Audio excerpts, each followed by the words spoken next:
Well, let me ask you this, because I think one of the things that's amazing to me is the generosity of the reformers, even to Roman Catholicism. Because one of the things, another of these caricatures, as we're trying to chip away at this definitional question of what is Protestantism, and we're under the heading of Catholicity here, one of the caricatures is the Protestant said, well, it's us rather than any of the non-Protestants out there. Let me read two quotes and then I'll invite you to comment on this. Luther, asked by two Lutheran ministers about baptism, is a Roman Catholic baptism still a baptism?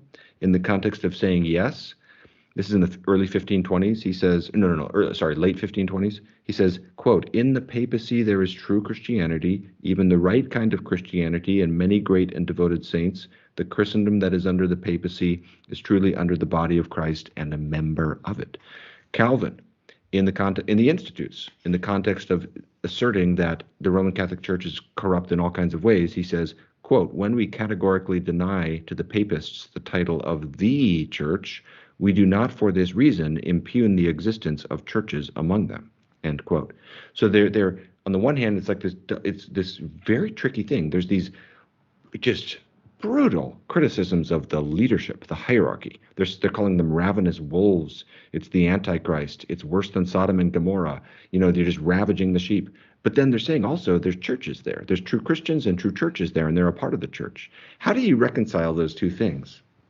Yeah, I'll point to another place. This is in Luther's Galatians commentary, where he's specifically speaking about the Pope being the Antichrist. So he's using some of the most harsh language toward Rome that you can imagine. But in that context, he talks about, Paul writing to the Thessalonians and speaking about the man of lawlessness who is in the temple of God. And he says, that's the Pope of Rome. But he makes this point. He says, but Paul does say that he's in the temple of God, as in he's in the church. So he makes pretty explicit that the criticism is that the devil has caused this wickedness from many in leadership within the medieval Roman Church, specifically the papacy. And I mean, any honest Roman Catholic historian is going to tell you that there was some pretty wicked stuff going on with the papacy in the medieval period.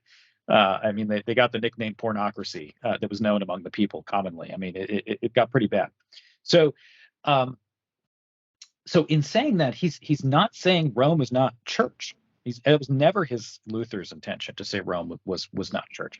And yeah, he's certainly not saying I'm the head of a new church and only my people are really believers. I mean, this is like a cult kind of mentality. Luther's not like a Joseph Smith figure.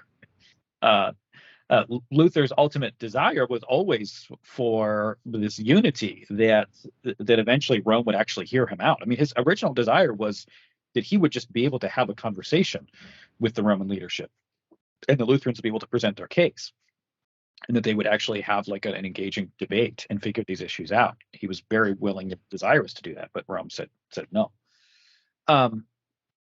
So if you're, then asking the questions, well, what about other churches? Say, the Eastern Orthodox Church. Early Lutherans often cited the Orthodox Church as an example of Christianity can exist without the Pope. Mm-hmm. Here's proof. We have the whole Eastern Church, and there was no doubt that they're a church. Luther speaks at one point highly of the Ethiopian church that they didn't even really have contact with at this time, but they knew of their existence. So Luther and the early reformers were very willing to say, of course, there are Christians outside of our groups, and that ended up actually being part of their argument against the claims of the papacy. Was they were the exclusivists, right? They were the ones saying you have to submit to the Bishop of Rome, or you're not in the church. And the reformers were the ones saying, no, the church is far broader than being under one particular bishop. Exactly. Yeah, I'm glad you brought this up because I was going to read a quote from Calvin to this effect, and it really is interesting. If someone thinks the Protestants were coming along and saying, okay, now we're the church and we disregard everything else, rather than what they were saying, which is we're a renewal and reform initiative within the church, then how do you explain their appeal to what they called the Greek church? And they meant the Eastern Orthodox Church. In the Institutes, you can see how much I've marked up this page because I found it so fascinating. Calvin is right here, plain as day. He's in arguing against the Roman Catholic claim at the time of the 16th century that we are the one true church. He says, quote, they make the Greeks schismatics. With what right? because in withdrawing from the apostolic see, they lost their privilege. What? Would not they who fell away from Christ deserve it to lose it much more? This pretense of succession is in vain unless their descendants conserve safe and uncorrupted the truth of Christ, which they have received at their father's hands and abide in it. Now, there's a footnote where the editor notes that Luther held the same view on the Greek Church, Eastern Orthodox, and Luther in 1519 said, "Nothing more detestable than this blasphemy can be spoken," with reference to the idea that all the Orthodox, Eastern Orthodox, were damned. So what's interesting is that, today we don't necessarily wouldn't anticipate it's like this. The Protestants were being far more inclusive and generous to the Eastern traditions than the Roman Catholics of their own day, because the Roman Catholics said, no, you have to be under the Pope to be saved, and so they're damned. They're off the Ark of Noah. They're drowning in the waters.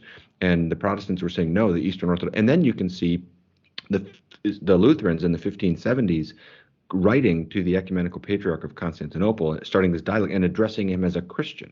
I don't know if you want to say anything more on this area.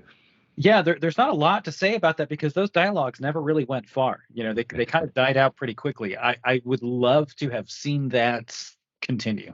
I have all of these questions in my head of like, what if those conversations happened? But I know that there were even some Calvinist dialogues with the patriarch at one point as well. Such that there was at one point a Calvinist patriarch of Constantinople. It was then. Yeah. I think that was much later on. Yeah. But that I wish that those conversations happened more. I know. That space was up, but I think geographically, it's not like it is today. It's not quite as easy to have those conversations.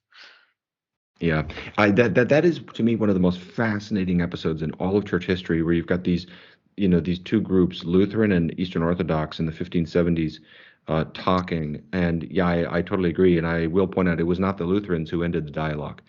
They had 3-letter correspondences back and forth, and basically Jeremiah II basically just said, "Don't write anymore." So it's like, okay, well, that kind of ends it. But they did carve out enormous agreement.